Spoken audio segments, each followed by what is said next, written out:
Hi everyone, how is everyone doing? I know this video is becoming lower in quality as the day or as the week passes by, but thought I would say hi to whomever is still around. I haven't been leaving the house or the home. Still searching for a flatmate and reigniting my passion for fangirling again, so that's cool. What else is there? So this week I had to meet with someone, and then it's sort of like an important meeting, sort of.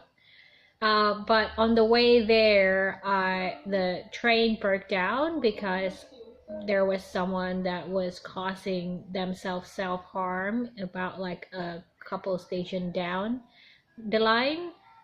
They say self-harm, but we all probably know what it meant. Someone probably just tried to attempt suicide. So it kind of wrecked my appointment time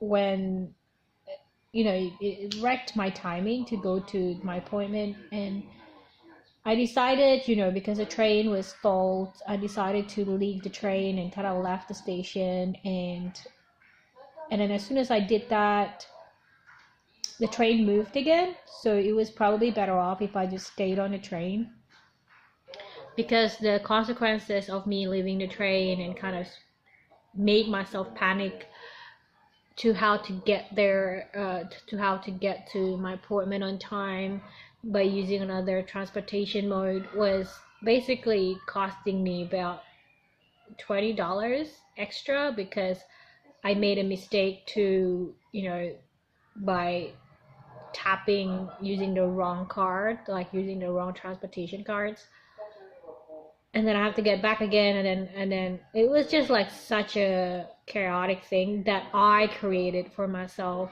I think I learned very quickly though, like maybe it was a metaphorical lesson that I need to learn. Is like, first of all, I think like someone trying to commit suicide, and then it disrupted my day, this important thing that I'm trying to do, also brought something to the metaphor, which is like, death might disrupt your daily routine, but if you allowed it to cause you panic like I did, it will cost you a lot of time, energy, unnecessary panic, time, and more importantly, money, because it costs you to just don't think you don't think rationally anymore. And I think in one way I regretted what I did, but in another way I kind of glad that it happened in a smaller scale rather than in a bigger scale, because like it's better to lose $20 than, to made a bigger mistake down the line with bigger decisions. I think like what I learned from that particular lesson was just to calm down and let it kind of plays out and let it settles in. And if you can't do anything, just don't do anything, because if you try to do something, it will actually create more chaos and unnecessary drama. So I think surrender was definitely the end message for me.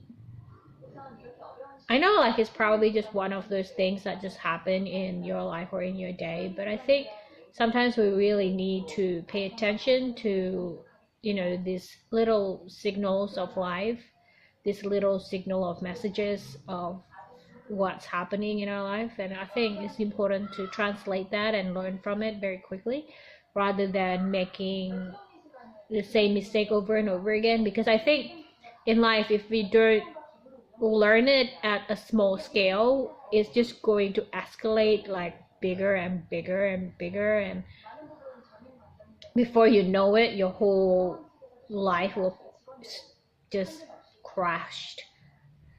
So I'm glad that it happened. I'm glad that it happened in a smaller scale. I'm glad that it was, happened, and I learned the lesson quickly. So that's it, probably from my life.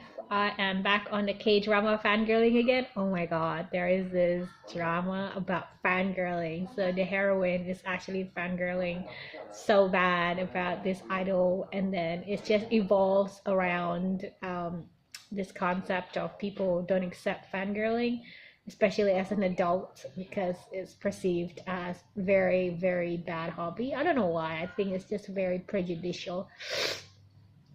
You don't comment on grown men being, childish when they are basically worshiping a football team, you know, so far in their 50s, 60s, basically cheering and jeering on, the stadium. But anyway, it's the same thing, I guess, with fangirling. It's just applied differently. Anyway, that's it for me today, guys. I thought I shared what happened to me this week, last week. And happy Easter. Hopefully, you guys have a good Easter break. And I'll talk to you later if I have the chance to do so. I might be back streaming, but there's no promises. I would like to be more on schedule, but this has been planned since last year, so I don't know whether it will ever come true or not. Until then, guys, I'll see you later. Thanks for hanging out here if you're still around. I appreciate it. Bye, everyone.